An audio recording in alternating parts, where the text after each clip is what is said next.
Ok. Então, na última aula que eu tive com vocês, nós estudamos as leis de Mashiach que o Maimônides traz, certo? Se lembram? Então, eu queria só finalizar hoje, para a semana que vem começar um outro programa. Tá? Então, eu não sei se vocês trouxeram ou não, né? Trouxeram aquela aula? Não. Ok, então tudo bem, a gente estuda de cor. Eu acho que não sei se eu ainda tenho xerox, acho que não. Então tá bom. Eu leio para vocês, a gente vai falar muito hoje de cor também. Então vamos ler. Ele traz o seguinte: da mesma forma, a pessoa não deve calcular finais, datas da redenção messiânica. Os sábios disseram que inspire-se o espírito daqueles que calculam os finais.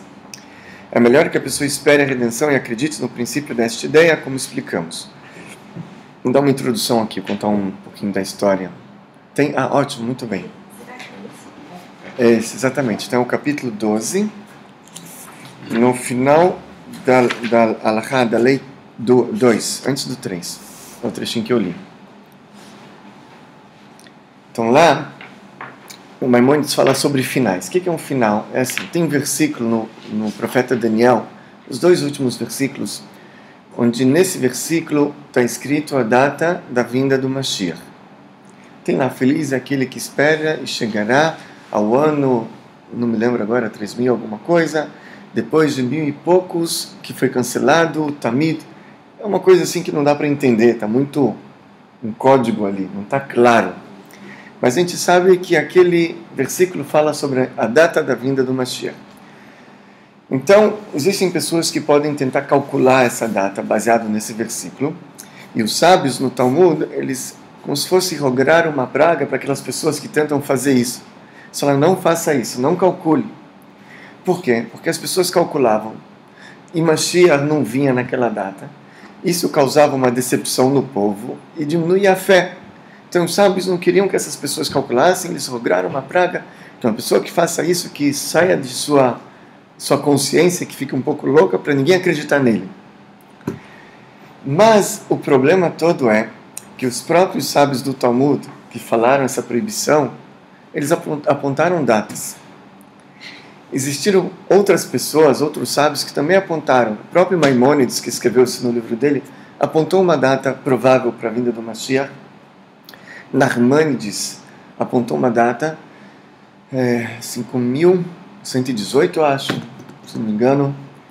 Depois teve a data do Admor Azaken, 5.666. Esse foi do Rabi Rashab, eu acho. Teve algumas datas por grandes tzadikim, por grandes ursos, que foram apontadas como datas prováveis para a vinda do Mashiach. E está escrito que não pode, mas eles fizeram isso. Como? Então existem algumas explicações, algumas interpretações sobre isso. O Maimônides, isso que ele fala que não pode, isso é para começar a fazer cálculos baseados naqueles versículos. Mas um grande tzadik, que tem os olhos espirituais, que ele vê a parte espiritual do mundo, ele consegue ver datas bem prováveis para a revelação do Mashiach, para a vinda do Mashiach. Não através de cálculos, mas ele vê datas verdadeiras. Infelizmente, até hoje, não tivemos esse mérito de uma data dessa se concretizar. Mas em todas essas datas aconteceram acontecimentos ligados com a vinda do Mashiach. Eu vou dar uma para vocês. Tinha um grande sábio, conhecido como Hidá, é o rabino Chaim Yosef David Azulay. Ele foi rabino-chefe da cidade de Hebron, em Israel, onde tem a caverna, onde estão enterrados os patriarcas Abrão e Sara, Isaac e Rebeca, Jacó e Leia. E Adão e Eva também estão lá. Então tem 4 casais lá. Em hebraico, essa caverna é chamada de Meará. Meará é caverna. A Marpelá, dobrada, porque ela é dobrada em casais. Tem 4 casais lá.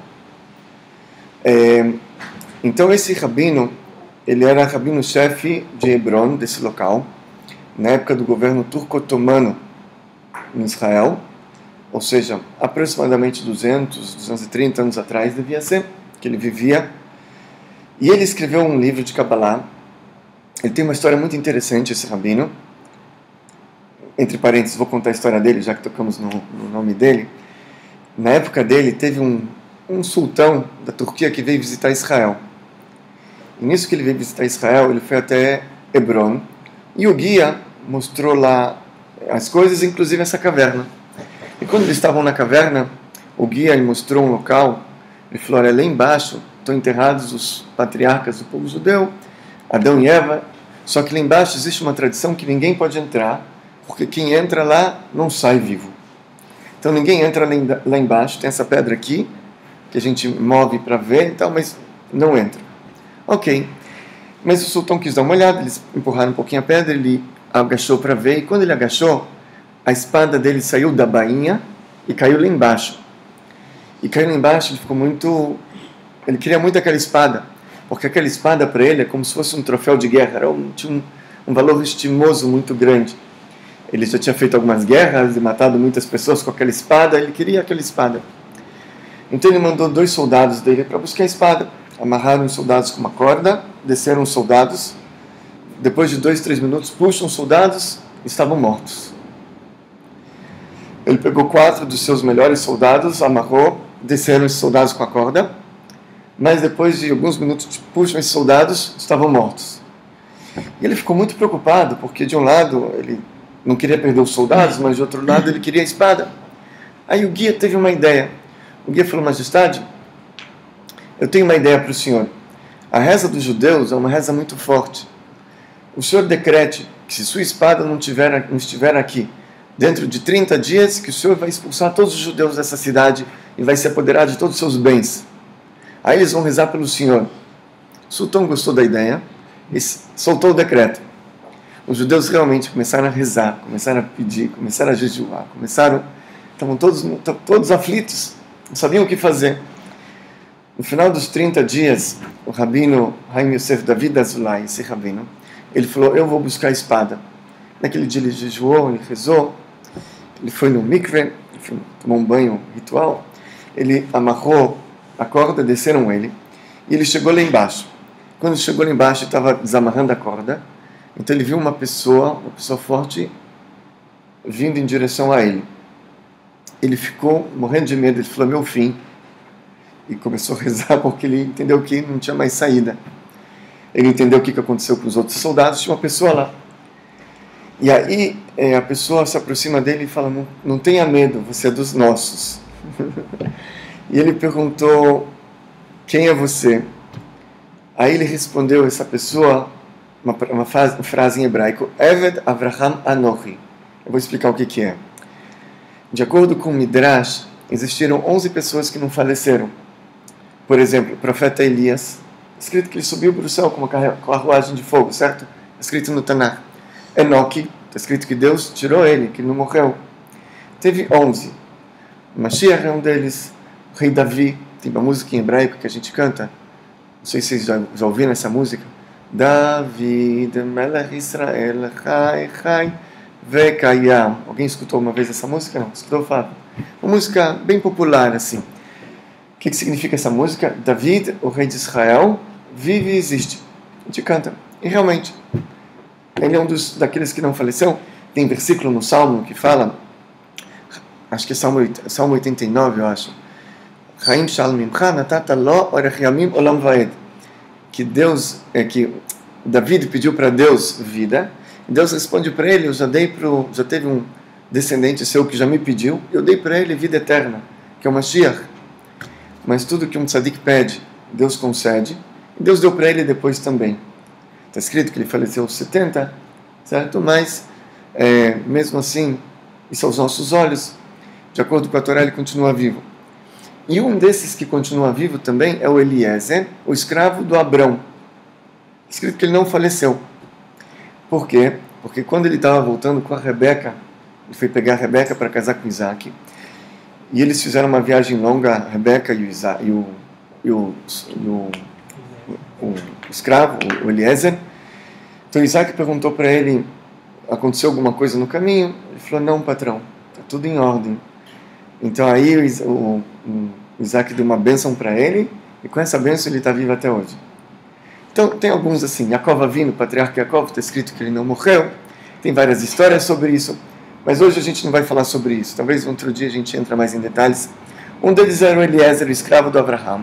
E era ele que estava lá embaixo na caverna. Então, quando ele perguntou, quem é você? O homem respondeu, Evet Abraham Anochi, eu sou escravo do Abraham. Essa é a mesma frase que ele usou quando chegou, quando ele se apresentou para o Betuel, o pai da Rebeca, para pegar a Rebeca em casamento e levar para Isaac. A mesma frase. Então, ele se acalmou um pouquinho, o rabino. Ele estava em estado de choque, demorou um pouquinho, ele se acalmou. E o Eliezer falou, com certeza, eu sei que você veio fazer aqui. Você veio pegar a espada, certo? Um momentinho, eu vou trazer ela para você.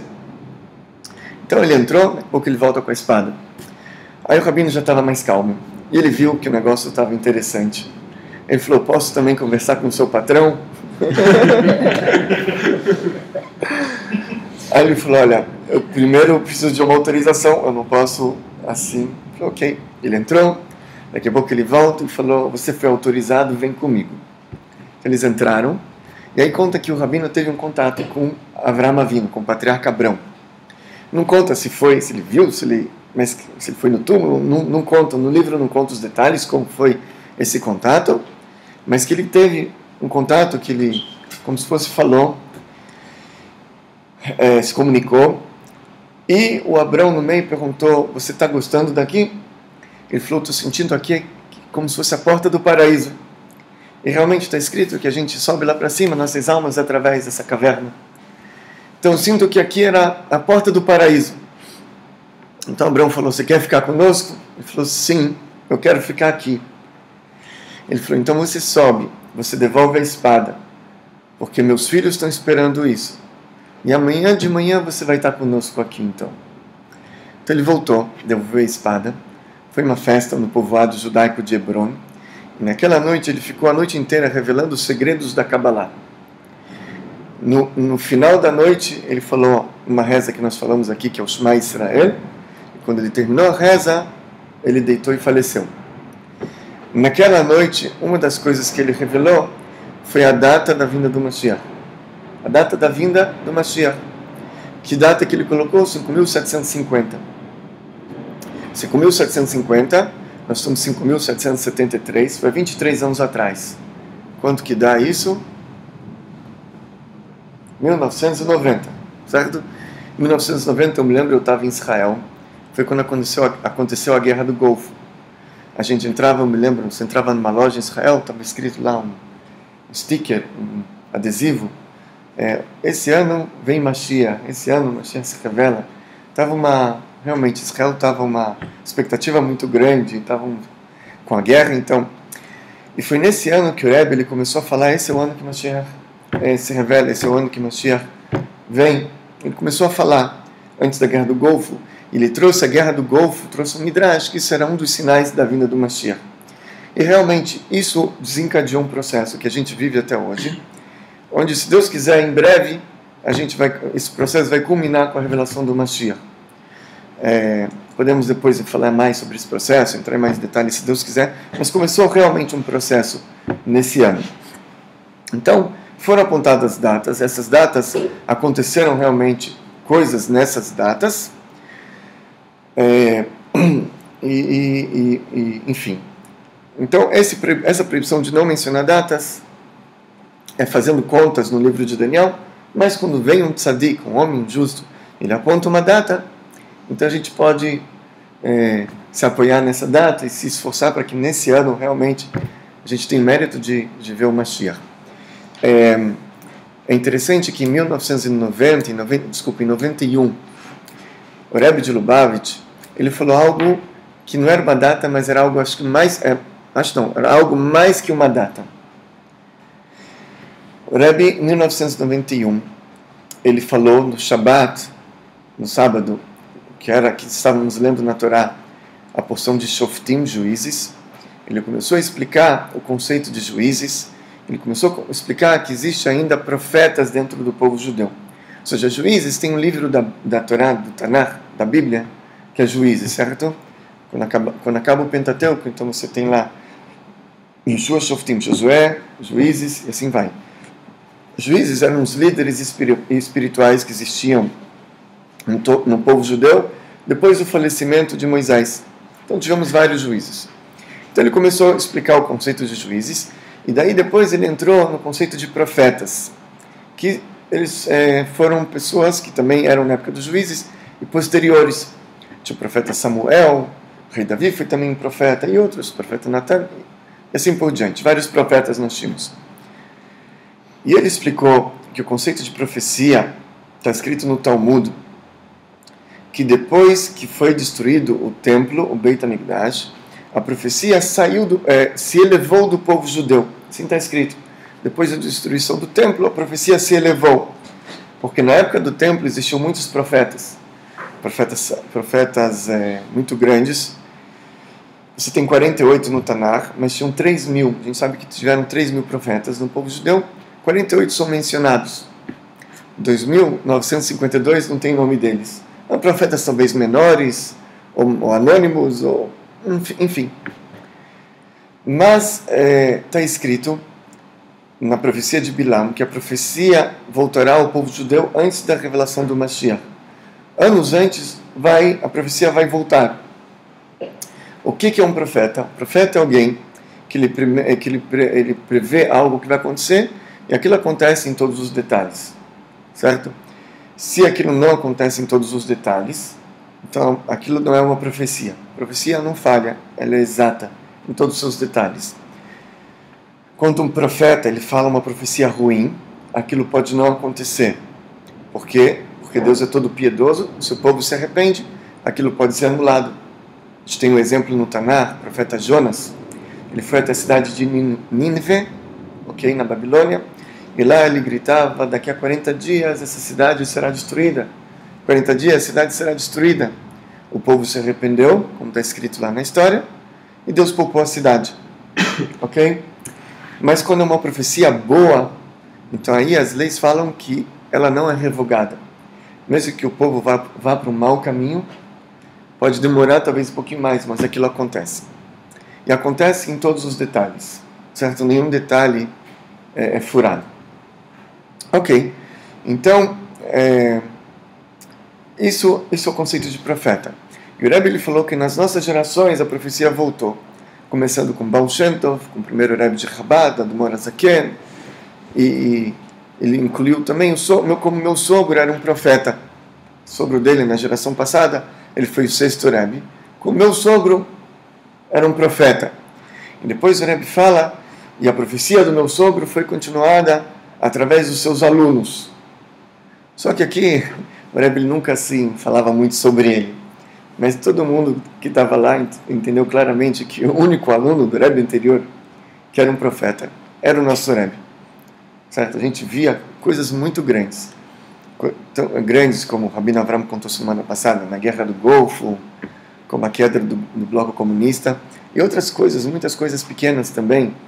Eu posso contar para pessoas particulares, eu posso contar algumas histórias, até mesmo da minha família. Eu tenho um tio, ele é israelense, minha tia é brasileira, irmã da minha mãe, eles moram em Israel. Quando eles casaram, meu tio não tinha emprego, e ele já tinha nascido 2 filhos, 2 crianças, meus 2 primos mais velhos, e eles não tinham quase comida em casa, eles estavam passando uma situação muito complicada mesmo. Minha tia falou: você pega um avião, vai para o Rebbe. E meu tio falou: mulher, olha, a gente não tem dinheiro para comprar casaco para o Shloime, meu primo. Você quer que eu pegue um avião para Nova York? Da onde? Ela falou: vou arrumar o dinheiro. Minha tia pegou empréstimos, pegou um dinheiro, comprou uma passagem para meu tio, botou ele no avião, ele viajou. Ele chegou lá no Rebbe, marcou previamente uma audiência particular lá. Naquela época o Rebbe ainda recebia as pessoas em audiências particulares, isso foi na década de 70. E meu tio entrou, e ele ficou com o Rebbe. E o Rebbe ele falou para o meu tio: bom, você vai abrir uma agência, uma empresa de contabilidade em Israel. E com isso você vai ter sustento. E para que Deus te abençoe, você tem que fazer algo espiritual, porque todas as bênçãos dependem de alguma coisa espiritual também, você não pode só trabalhar. Então você vai abrir também uma escola para novos imigrantes russos que estão chegando em Israel. Uma escola judaica, com bases na Torá religiosa, para novos imigrantes judeus russos que estão chegando em Israel. Meu tio saiu de lá assim, louco. Por quê?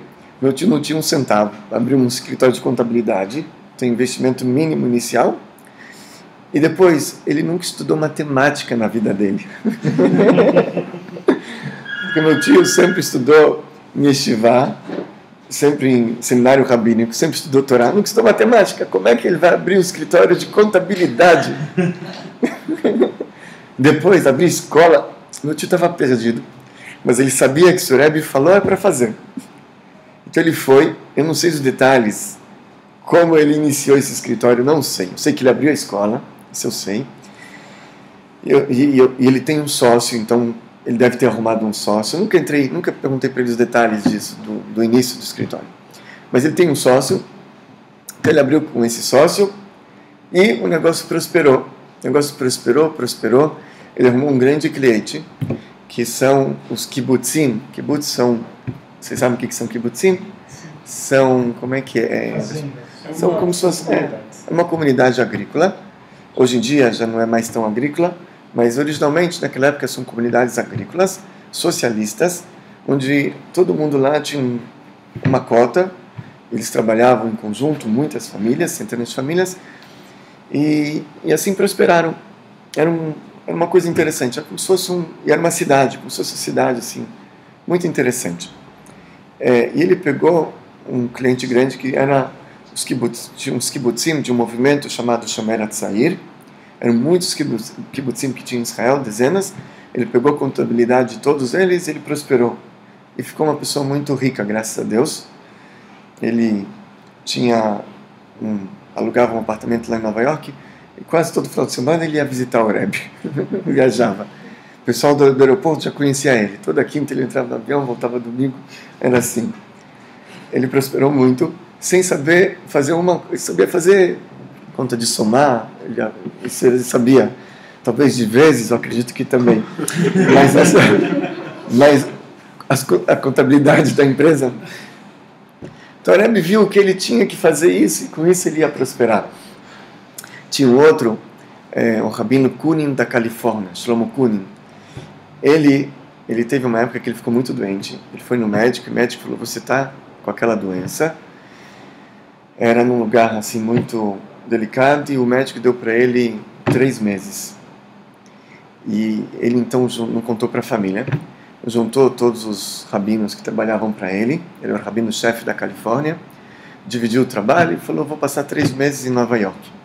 Pegou o primeiro voo e foi. Quando ele chegou lá, o Rebbe olhou para ele e falou, o que você está fazendo aqui?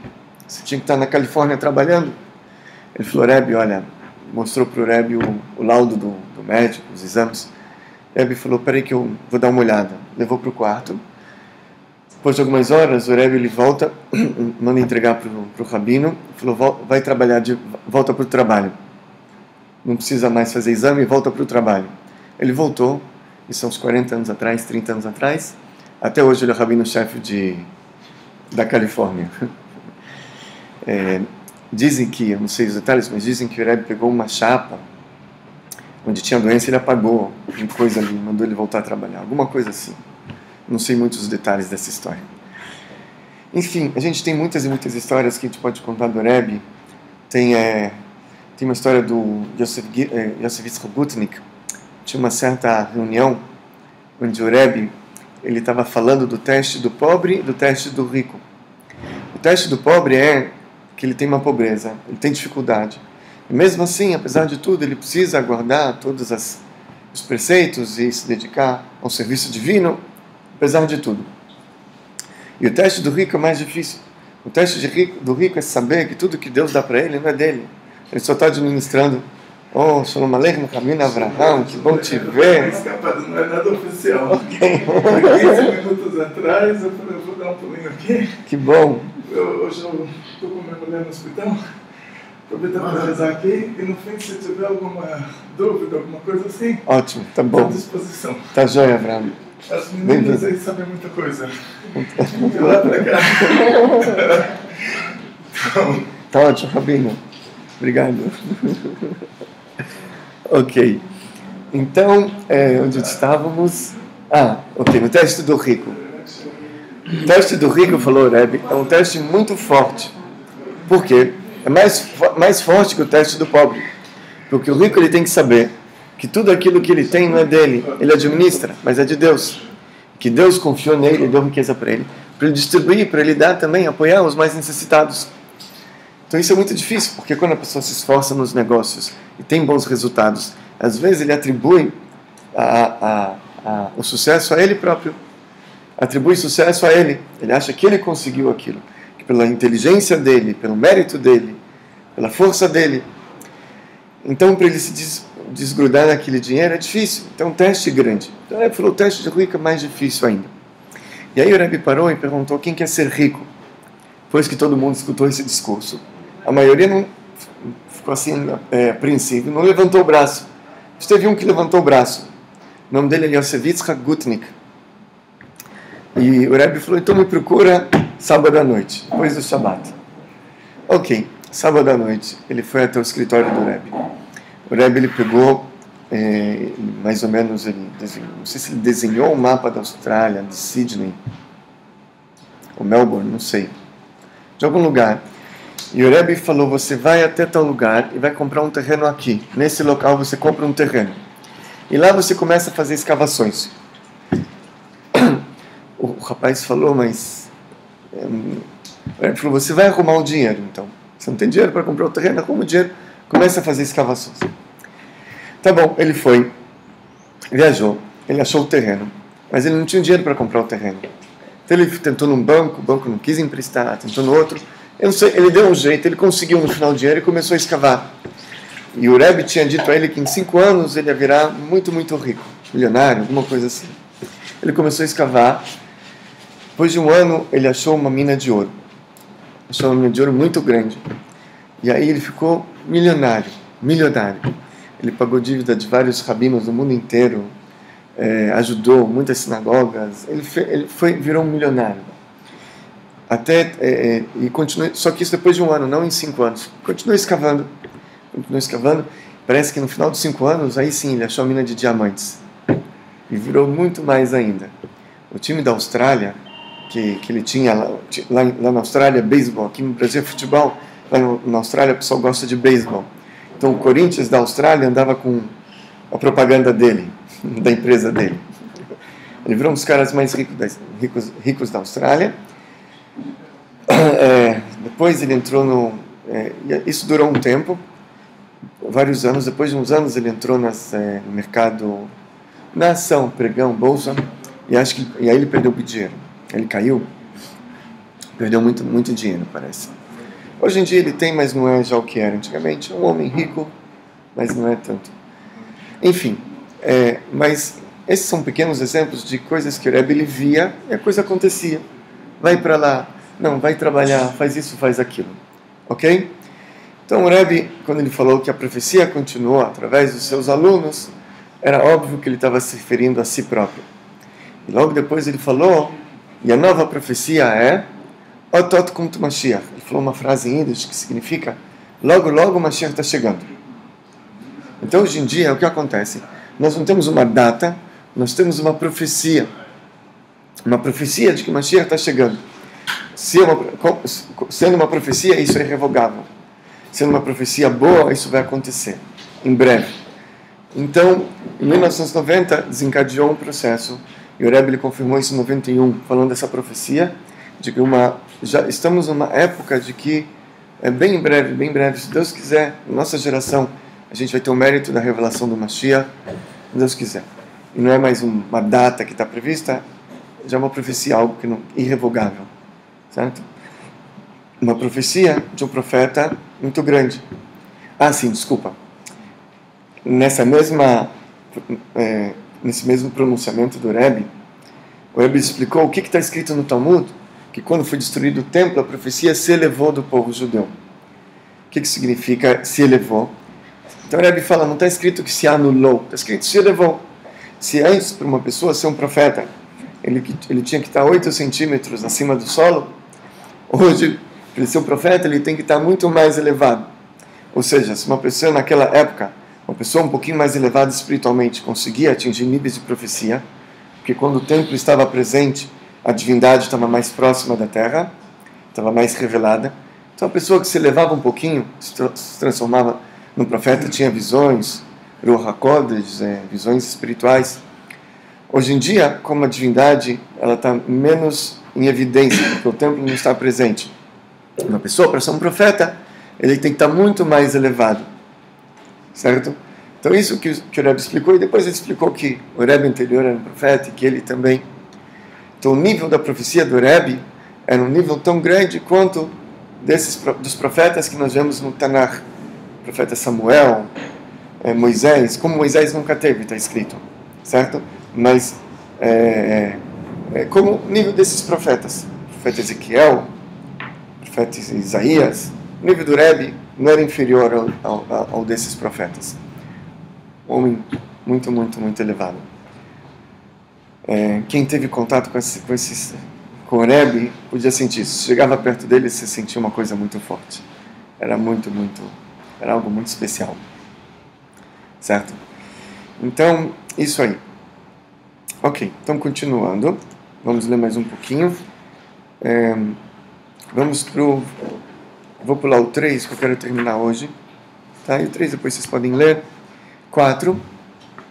Os sábios e os profetas não desejavam a era messiânica para governar sobre o mundo inteiro, ou dominar os reinos. Não é para isso que a gente espera o Mashiach. Nem para ser exaltados pelas nações, nem para comer, beber, estar alegres. O que a era messiânica vai trazer de bom? Mas somente para estar livres para envolver-se com a Torá e sua sabedoria, sem que ninguém os oprimisse e perturbar-se, para poder merecer a vinda no mundo vindouro, como explicamos em Hot Shuvah.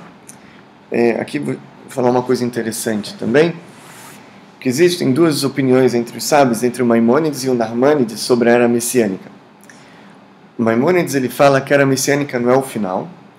A era messiânica é uma era onde os corpos estarão dentro das almas, nesse mundo.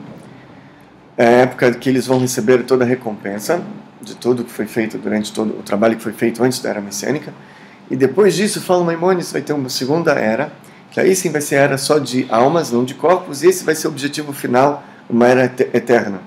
Ele fala, os corpos, eles são finitos, eles não podem ser eternos. Então a era messiânica é uma era passageira, e a era eterna vem depois. Narmânides diz, não. Narmânides vem um pouco depois do Maimônides, também era um grande sábio, grande tzadik.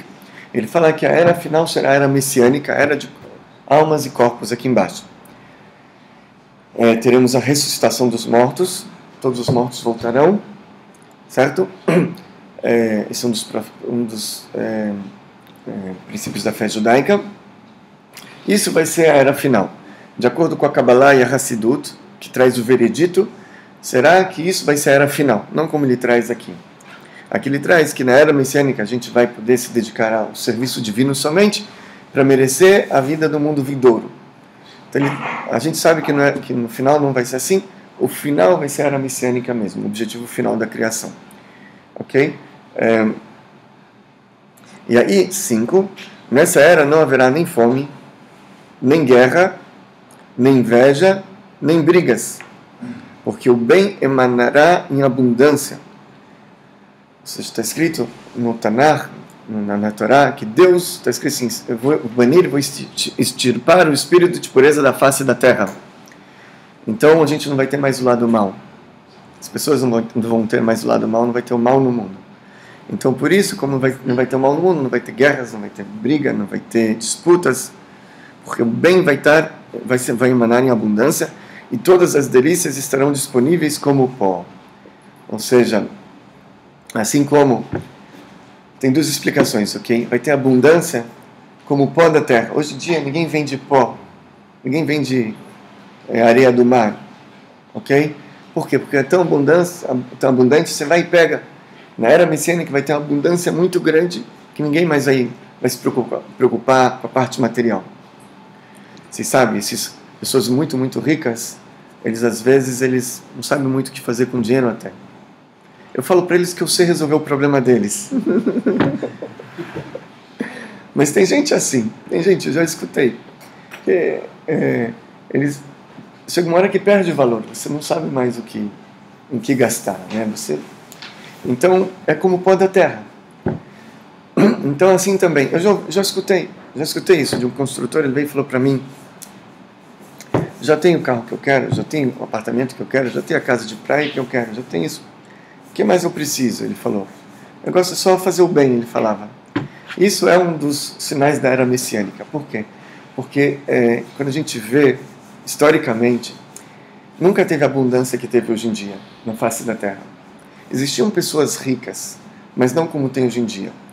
E normalmente a fome era literal. Existiam pessoas famintas por comida. Hoje em dia, mesmo pessoas homeless, pessoas pobres, tem muitas e muitas organizações que cuidam deles. É difícil você ver realmente uma pessoa que não tem. Tem muitas organizações que são cuidados, e a grande maioria da população não é uma população faminta. Antigamente não era assim. Antigamente, não precisa ir muito longe, 200, 300 anos atrás, existia fome no mundo. Existiam misérias muito grandes. Hoje em dia a abundância está chegando. Certo? Existe ainda, não falo que não. Existe na África, existe em outros lugares. No Brasil também, no interior. Mas proporcionalmente ao que era antigamente, é muito diferente. Certo? Hoje a quantidade de pessoas ricas que existem no mundo é muito maior que existia antigamente, onde o poder era centralizado na mão de poucos. E hoje não é bem assim. Então isso é um dos indícios da vinda do Mashiach. Quando chegar o Mashiach, aí vai ser como pó, toda a riqueza. Existe uma outra explicação que fala assim, que todas as delícias estarão disponíveis como pó. Hoje em dia ninguém quer comer pó, ok? Você não vai comer pó. Só uma pessoa com anemia come areia, certo? E olhe lá. Mas quando chegar na era messiânica, todas as iguarias vai ser que nem pó. Ninguém mais vai querer mousse de chocolate. Irsa, não quero. Isso é sorvete de creme, estrogonofe de não sei o que, de salmão. Vai ser que nem pó. Todo mundo vai querer só o quê? A parte espiritual. Isso vai ter valor. Como está escrito em outro lugar, como é que é a linguagem? Quando chegarás o dia onde não mais serás faminto por pão, nem sedento por água, mas sim por ouvir a voz do Eterno. Assim disse Deus dos Exércitos. Tem um versículo que fala assim. Então isso era messiânica. A única preocupação do mundo inteiro será somente conhecer a Deus. Aí sim a gente vai estar preocupado, né? Em conhecer a Deus. Não conheço ainda direito. Conhecer mais e mais. Os israelitas, portanto, serão grandes sábios e conhecerão os assuntos ocultos e atingirão o conhecimento do seu Criador na medida possível da capacidade humana. Como está escrito, a terra estará cheia do conhecimento de Deus, como as águas cobrem o mar.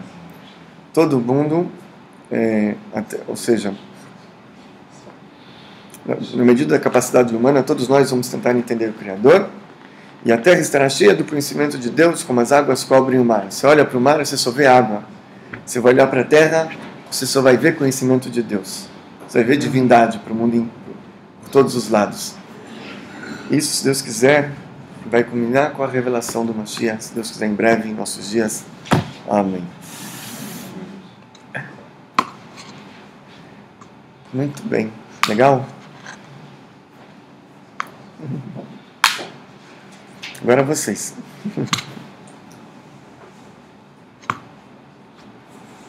O que vocês me contam, pessoal? Eu gostaria de... Eu anotei 3 perguntas. Então,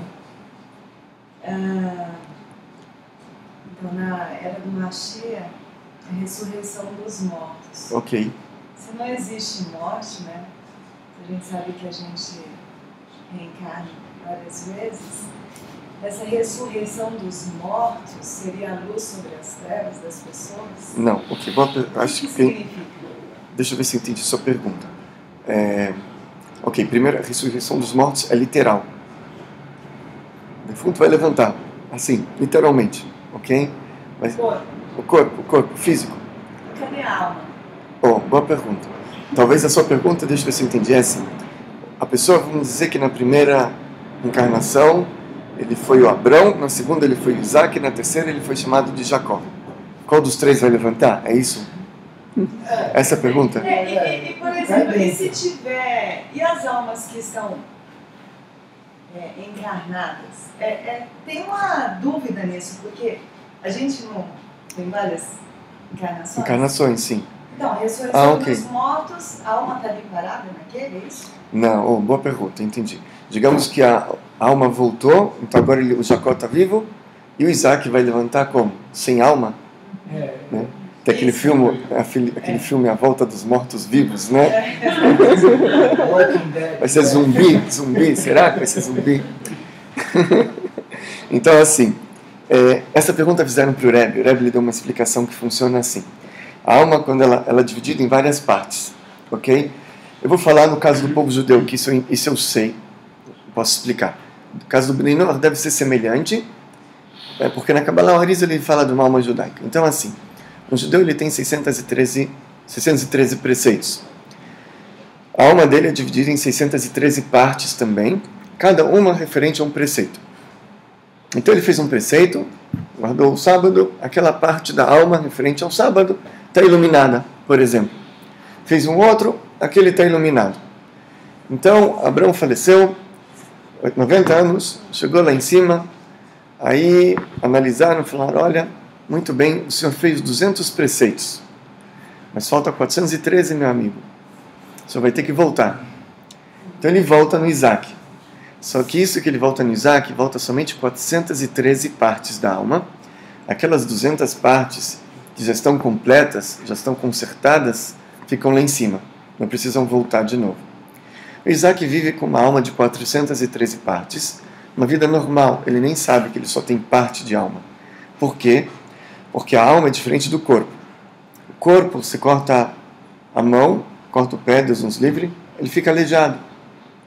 Uma alma, não. Cada parte da alma é composta de outras 612 partes. Então, mesmo uma partezinha da alma só, ela consegue dar vida ao corpo inteiro. E a pessoa não sente que ela está com a parte menor da alma. Então, Isaac voltou com 413. Ali vive, voltou lá em cima, puxaram o extrato dele e falaram, meu amigo, você fez 300, mas somente 100 novas, 200 você já tinha feito. As mesmas, você repetiu. Então tem que voltar de novo. Mas aquelas 100 ficam lá em cima. Aí Jacó nasce com 313. Quando eles voltarem, o que vai acontecer? Eles vão voltar, cada um com a parte da alma que foi consertada no corpo dele. Entendeu? Então não tem problema. Não vai ter zumbi, volta de morto-vivo, nada disso. Nossa, então. E aí quem é a segunda e a terceira pergunta? A segunda é o seguinte: se a gente, conforme a gente vai reencarnando, a gente vai melhorando, vai consertando, né? Deixando de errar o que a gente errava. Por exemplo, hoje a gente está no ano 2013. Existem pessoas que fazem coisas bizarras, né? Assassinos, ladrões, estupradores, pessoas que eu olho para essa pessoa e me pergunto, essa pessoa já reencarnou uma vez, ela consertou o quê? É assim. Ok, eu vou te explicar. Então, assim, a pergunta dela é se a pessoa vai reencarnando, então como é que... Eu estou te repetindo para o pessoal aqui do vídeo, talvez não escutou. A tendência seria melhorar, né, por uns anos. A tendência, a princípio, quando a pessoa volta, é melhorar. Por que ela continua fazendo besteira? Então, assim, o livre-arbítrio existe. Deus, ele dá a chance para a pessoa, mas Deus não coloca para ele que ele vai melhorar de qualquer jeito. Deus dá a chance. Tem um versículo em Kohelet, Eclesiastes, que fala assim, Shalosh ad arba pamim ingaver, 3 ou 4 vezes no homem.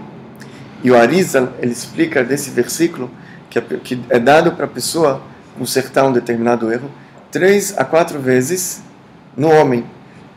Porque daqui em diante, Deus reencarna ele no reino vegetal ou animal. Porque aí ele é um sofrimento para a alma, e isso limpa a alma sem que ele possa fazer mais pecados. Às vezes a pessoa vem, ela reencarna, e ela não conserta. 3 vezes, 4 vezes, aí Deus fala, não tem mais jeito, ele vai, para poder consertar o que ele fez, vai ter que ir no reino vegetal, reino animal. Deixa eu contar uma história. tinha na época a história de Purim. Purim foi uma festa que tivemos 2 semanas atrás, da Esther, do livro de Esther, ok? Então, o livro de Esther tem um trecho no início que fala assim: a esposa do rei Assueros, ela se chamava Vashti, ok? Ela era uma perversa, uma mulher muito má, ruim, índole má. O que ela fazia? Ela chamava meninas judias no palácio dela, no sábado, no Shabat, e obrigava as meninas judias a fazerem trabalhos proibidos a elas no Shabat, costurar, cozinhar. Não pode, a gente não faz isso no Shabat. E obrigava as meninas a fazerem isso no Shabat, mas com detalhe, sem roupa, despidas, para passar vergonha. Elas eram obrigadas a fazer isso. Então, como é que foi o castigo dela? O rei Assuero estava bêbado, junto com os ministros. Os ministros estavam discutindo que mulher era mais bonita. Um falava que são as persas, outro falava que eram não sei de onde. Ele falou: a minha é da Babilônia, a Vashti, eu trouxe da Babilônia, ela é mais bonita. Começaram a rir do rei. Não, na verdade. Ele falou: vou mostrar para vocês. Manda ela vir aqui nua, para mostrar a beleza dela. E só que aí ela no primeiro momento não quis vir nua. E o rei ameaçou que se ela não viesse, ele ia queimá-la, ia mandar matar. Ela quis vir, mas aí apareceu no corpo dela uma opção de manchas, lepra. E ela não podia ir assim, porque aí o rei ia matar ela mais rápido. Então ela não foi, aí o rei matou ela. O Arizal conta que isso que ela não quis vir nua e foi morta por causa disso, foi o início do conserto da alma dela. O início do conserto da alma dela, porque ela obrigou as meninas judias a se despirem, então começou a consertar. O outro pecado que ela fez, que ela obrigou as meninas judias a profanarem o Shabat. Então, como é que foi o conserto? Então, explica o Arizal, tem uma história no Talmud de um homem, um judeu, que tinha uma vaquinha. E essa vaquinha guardava o Shabat, guardava o sábado. Ela trabalhava de domingo até sexta, mas no sábado não trabalhava. Por quê? Está escrito na Torá: Leman yanuach shorcha v'chamorcha v'avdecha, que vão descansar o seu boi, o seu jumento, o seu escravo, o seu servo. Então ela era um boi de um judeu, ela não trabalhava no Shabat. Ela ficava no celeiro dela, ficava no curral, descansava, não trabalhava. Bom, um dia esse dono ali teve que vender essa vaca, e vendeu para o vizinho dele, que não era judeu. E a vaca trabalhou muito bem de domingo a sexta, mas chegou no sábado, ela estava acostumada a não trabalhar. Ela não foi trabalhar. O dono puxava ela, e ela não saía do lugar. E como o dono começou a chutar ela, ela não saía do lugar. O dono foi pegar um chicote, bateu na vaca, a vaca não saía do lugar, não queria trabalhar. Como ainda estava no período de garantia, ele foi reclamar com o judeu que vendeu essa vaca que não quer trabalhar. Ele foi lá no vizinho e falou: escuta, essa vaca que você me vendeu não trabalha, não quer trabalhar. Aí o judeu caiu a ficha, não quer trabalhar porque é Shabat. O judeu foi na vaca, e o judeu falou alguma coisa no ouvido da vaca, devia ser algum tzadik, e a vaca começou a trabalhar, foi trabalhar no sábado. E o não-judeu ficou bravo, falou: não, eu não posso todo sábado então trazer o senhor aqui para fazer bruxaria no ouvido da minha vaca, não sei o quê. E o judeu respondeu, falou: olha, meu amigo, calma, agora ela vai trabalhar todo sábado. Por quê?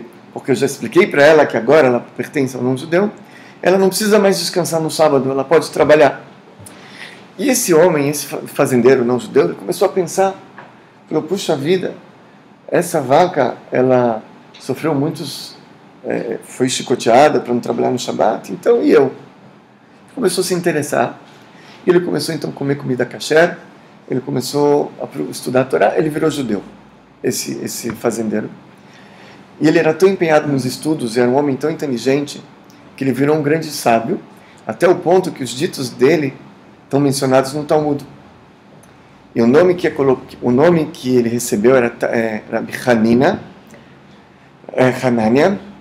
e no Talmud mencionam ele como Rabbi Hanania Bar Tardion, Rabino Hanina Bar Torta, Rabino Hanina, filho da torta. Torta em aramaico é vaca. Então, Rabino Hanina, filho da vaca. Esse é o apelido que ficou nele. Que através da vaca ele virou judeu, virou um rabino. Então, fala o Arizal que a alma da Vashti reencarnou nessa vaca. E aí completou o conserto da alma dela. A vaca, ela teve que guardar o Shabat dentro de uma vaca para consertar o que ela fez com as meninas judias, que ela forçou as meninas a profanarem o Shabat. E a última. O que vai acontecer na vinda do Mashiach com as almas que ainda não estão elevadas? Né? Porque a luz é muito forte, né? Ok. Não, assim, está escrito que quando o Mashiach virá, se Deus quiser em breve, então a gente não vai ter nosso lado animal, só nosso lado divino, nossa parte boa. Então todas as almas, no fundo, são boas. Existem, está escrito nos profetas, algumas coisas que eles vão se esconder nas fendas das rochas pelo medo do eterno. Quando está escrito o seguinte também, que Deus vai tirar o escudo do sol e os perversos eles sofrerão com isso e os justos eles se regozijarão com isso, está escrito. Isso é alegoria. Sol representa aqui o Deus, está escrito que Shemesh Magen Havai Elokim, que assim como o sol tem escudo, o Havai tem Elokim. Elokim é o nome de Deus que esconde Deus, que esconde Havai. Então, quando o Mashiach chegar, esse Elokim não vai mais esconder o Havai, esse nome Elokim não vai esconder o Havai, vai se revelar. Então, aí, aqueles que estiverem preparados vão se regozijar. Mas assim, Mashiach é bom, ele não vem castigar ninguém. E mesmo aqueles que talvez no primeiro momento vão se esconder, eles vão também passar um processo de conserto. Que o fim é só bom. Rabino, Sim, Leandro. Ainda dentro da primeira pergunta, como é que vai ficar esse negócio? Se três partes da mesma alma estiverem presentes, não são a mesma pessoa? Sim, no fundo todos nós somos uma coisa só, no fundo, lá em cima. Essa história de amar ao próximo como a si mesmo. Uma pessoa que ele se espiritualiza um pouquinho, aí ele está mais próximo de cumprir esse preceito, de amar ao próximo como a si mesmo. Porque lá em cima é a mesma coisa. Os corpos dividem as pessoas. Entendeu? Mas no fundo somos um. Então na realidade vai ser a mesma coisa.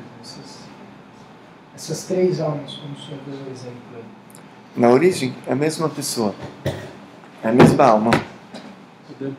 E quando você vai subindo mais, cada vez mais as almas vão se fundindo, vão se ligando, conectando. Até que lá em cima a origem é uma só.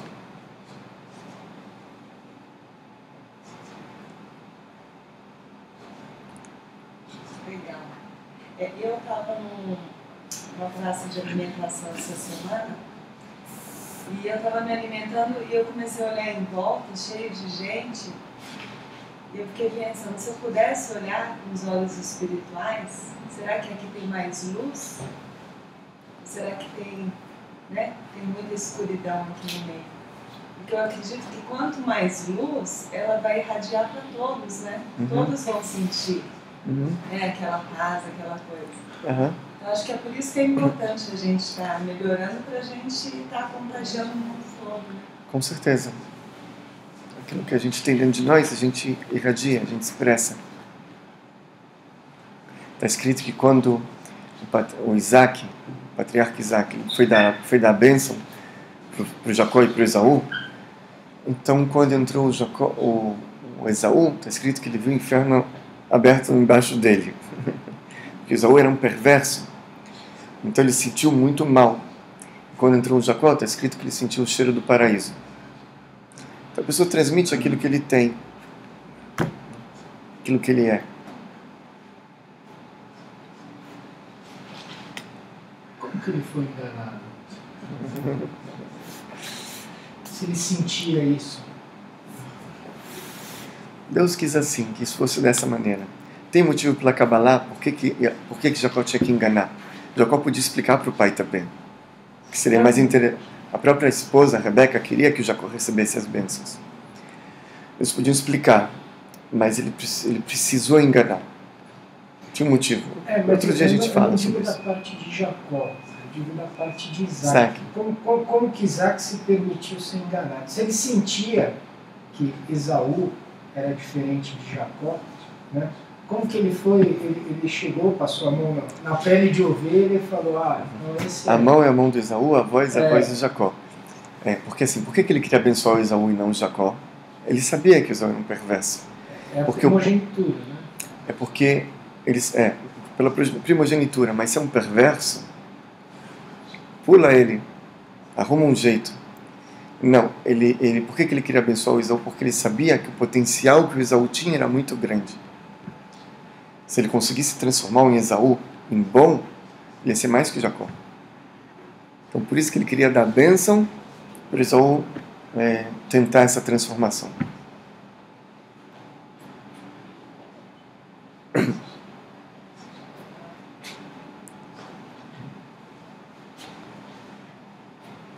Muito bem, pessoal.